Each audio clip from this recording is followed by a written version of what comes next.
morning. Today's daily Bible reading is for May 25th, 2026. Let's get into the word. Solomon's many achievements. 2 Chronicles 8, 1 through 18, 950 BC. It took Solomon 20 years to build the Lord's temple and his own royal palace. At the end of that time, Solomon turned his attention to building the towns that King Hiram had given him, and he settled Israelites in them.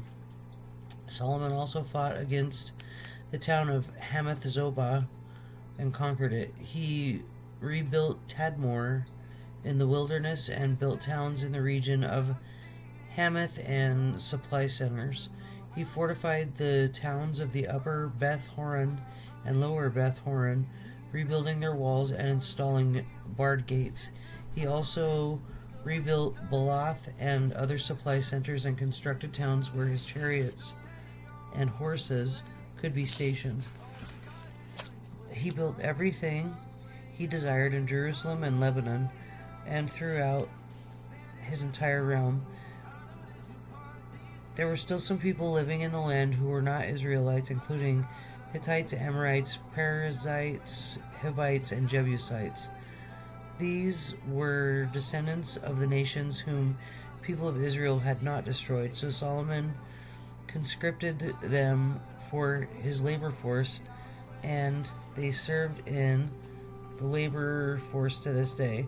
But Solomon did not conscript any of the Israelites for his labor force. Instead, he assigned them to serve as fighting men, officers in his army, commanders of his chariots and charioteers.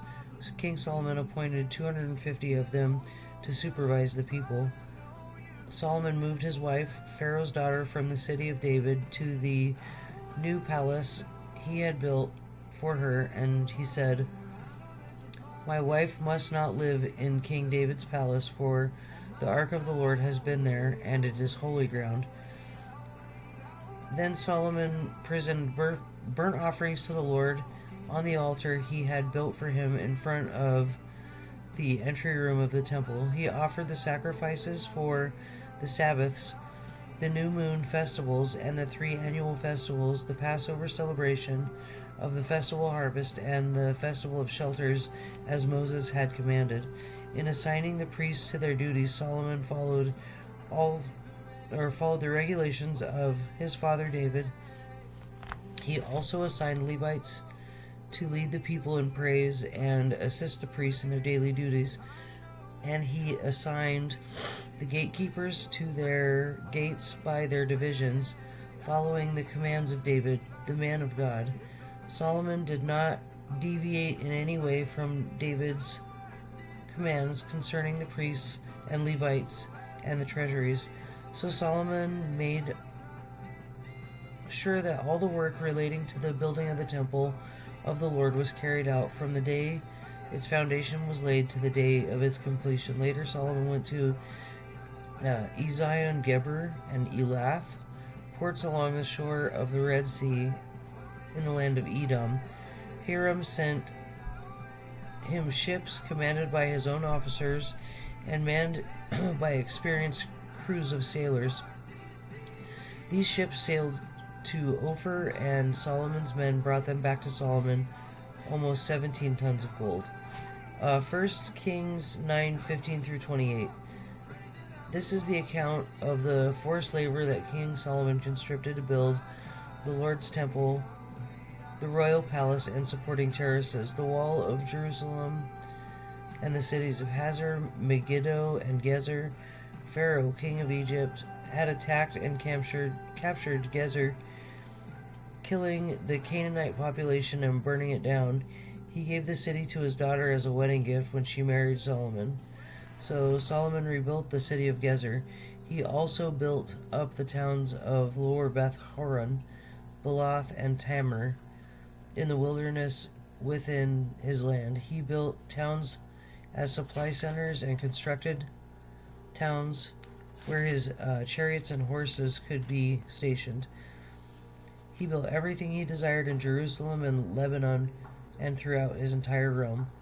There was still people living in the land who were not Israelites, including Amorites, Perizzites, Hivites, Jebusites. These were the descendants of the nations from whom the people had not destroyed. So Solomon conscripted them for his labor force, and they serve in his labor force to this day.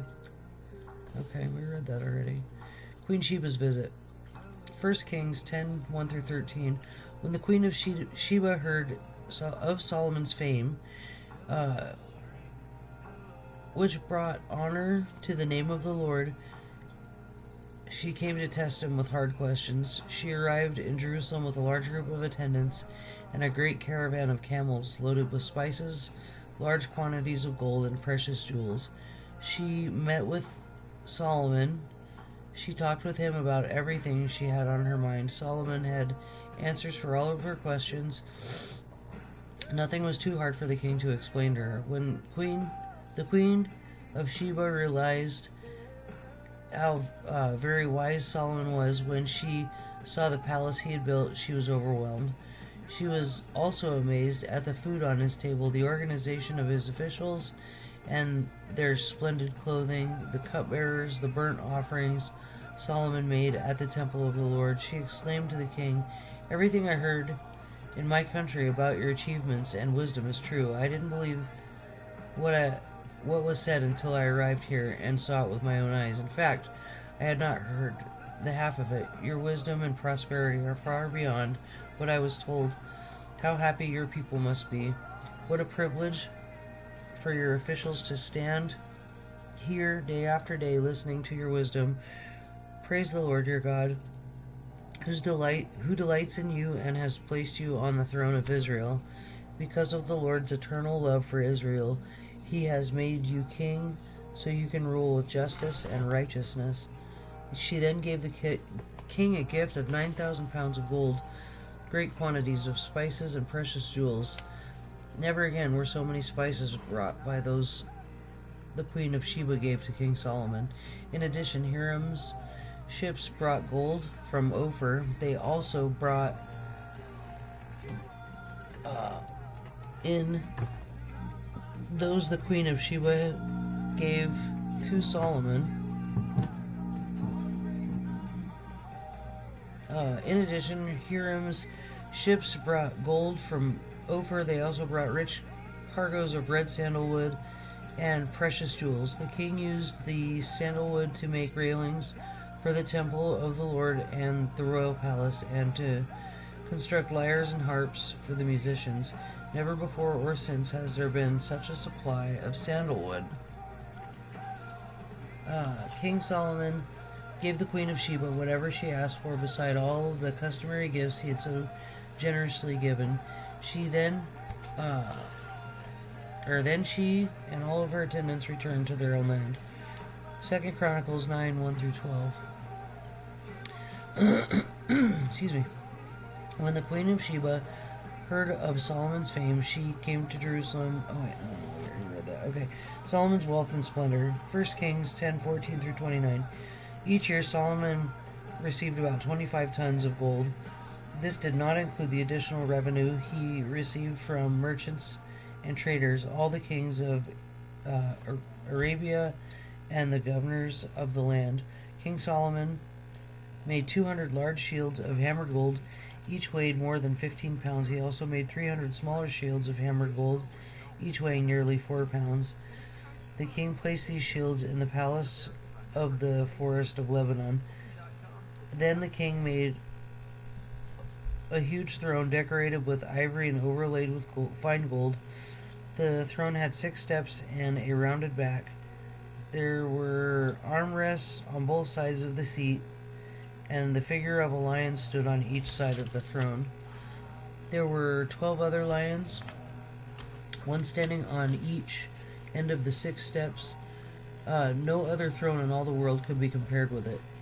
All of King Solomon's drinking cups were solid gold, as were all the utensils in the palace of the forest of Lebanon. They were not made of silver, or silver was considered worthless in Solomon's day. Excuse me.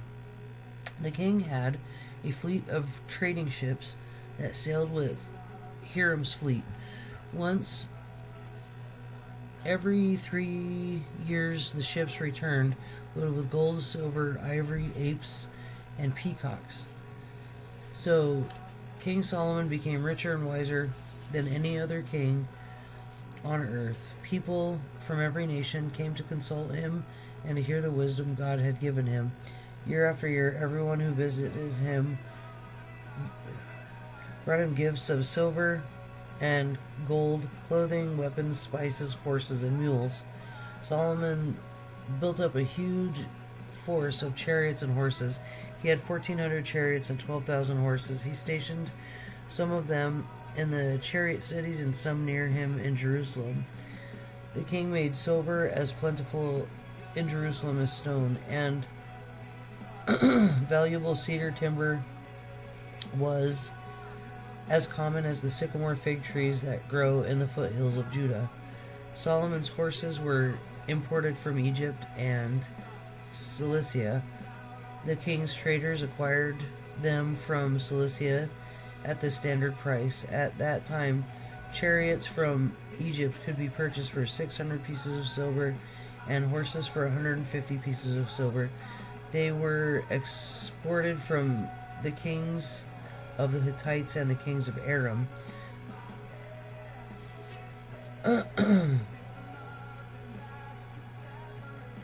Summary of Solomon's reign. 2nd Chronicles. Solomon built up a huge force of chariots and horses. Oh no, we already read that. Okay, we're done for today. Sweet.